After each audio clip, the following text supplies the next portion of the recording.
دا اختر په شپه باندې 13 جمعه قصخانه جمعات کې مونږ په بلا اختو اطلاع رااله بجلی مړې شوې په کوچی بازار کې وې خزې الکانو رونی وې نو مال خزې کالکانو رونی وې خزې راوتیم دغه لري چې الکانې رونی سي قبل سره رونی اسه تاسو خیال وکړئ کنه دا سپېګمې چې پټی کړی او کله داسې کوي او کله دا راوځي سلا هم دغه راوځي چې چرته خرايمه کا خر را باندې پیخ دا هغه کنجر یو پلیتی دي سم خزه بار ګرځي په کوڅو کې یا په بازارونو کې د اختر په شپه باندې ګرځي یا په دکانونو ګرځي شریف خزه داسې وی لکه زمونږ د ملک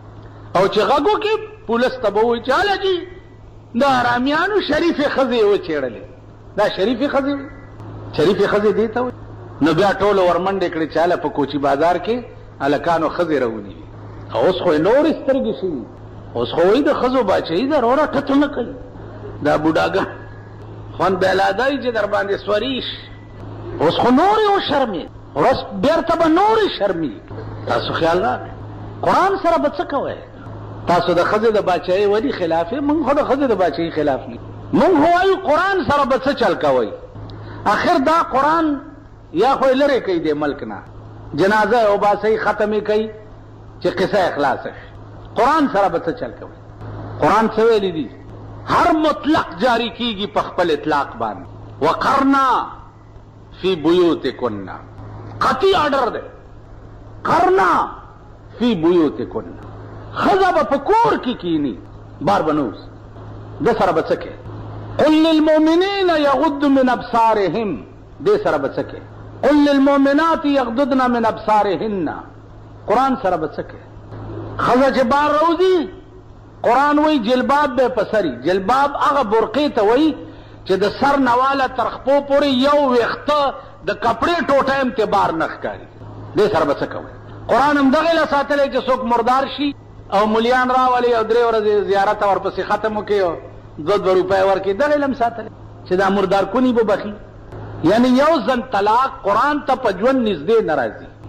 قرآن ورته د ناول عمره معزز کتاب هم نه ښکاري او هغه پلیت مردار شو مال و دولت ور سره ډېر دی او ملیان او طالبان راوسته هله ختم ورپسې وکړي چې خدای پاک وبخښي دا بخلی کی خیر قرآن سره به څه چل کوی خو دا ملک خو به خدای نور شرموي دا به نور رسوا کی تاسو وګورئ سال جوړ دی په ملک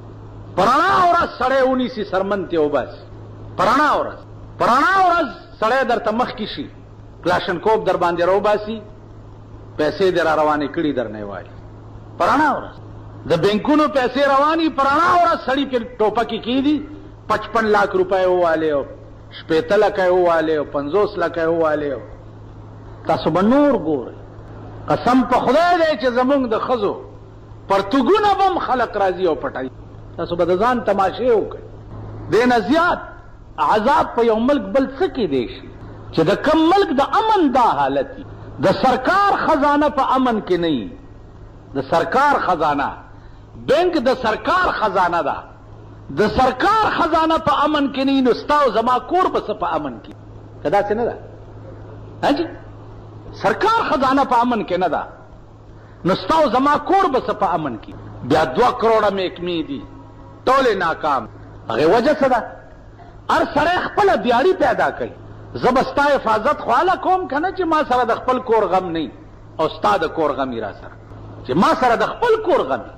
وای خفته را خفته کی کند بیدار یو د به بل د څه وي یو اوږی د بل اوږي علاج کولی شي یو اوږی دی به د بل اوږي څه حفاظت وکړي نو عرض مې دا و چې زمونږ ښځې هم داسې وی چې زن مسلح باز کرده از نیاز زن مسلح باز کرده از نیاز رب سلم ورد کرده در نماز کاش چې زمونږ ښځې داسې زمونږ بچي داسې وی بادشاه ته چې ورسېدل اطلاع شو چې صاحب یو سړی راغلی دی تحفه یې راوړې ده هله رایولئ سړی ننه ایستو څه دې راوړي دي بچیا ویل ماء الجنه د جنت اوبه مې راوړي دي الله او سړیه خدای دې تا ته ډېره جزای خیر درکړي د جنت اوبه دې راوړي اله ګلاس راوړی چې ویسکو د 2 میاشتو د پشکال د ډنډې او بس ښا اول ته ډک ګلاس بادشاه اوس کړو بیا د نورو وزیرانو ته وې دا کوڅه ډبو ته لکه دا زمونږ د ملک چې اوس کوي چې بادشاه اوس کلی نو څوک دا ویلی شي چې زه نسکم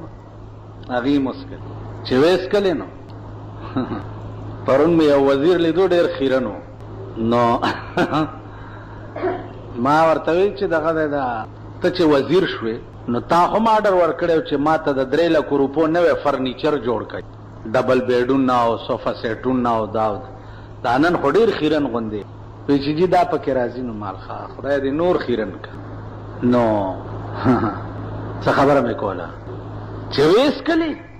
نو بادشاه وی دې سړي ته چې ما سره ستا د دې توفیق قیمت نشته خو ځئ دا کم منګي کې چې دا تحفه راوړې ده دا منګی ورته د سرو زرو ډک کوي او بیا د دریای دجله په غاړه باندې تیر کوي ورته دا دریاب وښایي چې دې ملک کې اوبه ډېرې دي دریابونه پکې بیږي خو ستا د دې اخلاص مونږ دومره قدر وکړو چې اوبه مو هم څکلې او منګی هم درته د سرو زرو ډک عزیزانو د دنیا سره زر به ستا منګي ته راځي خو که ته من کل الوجوه او ستا کور خدای ته رجوع خدای ته رابطه او تعلق پیدا کړي ښځه دې داسې وي چې هغه ستا ابرو او ستا حیا ساتي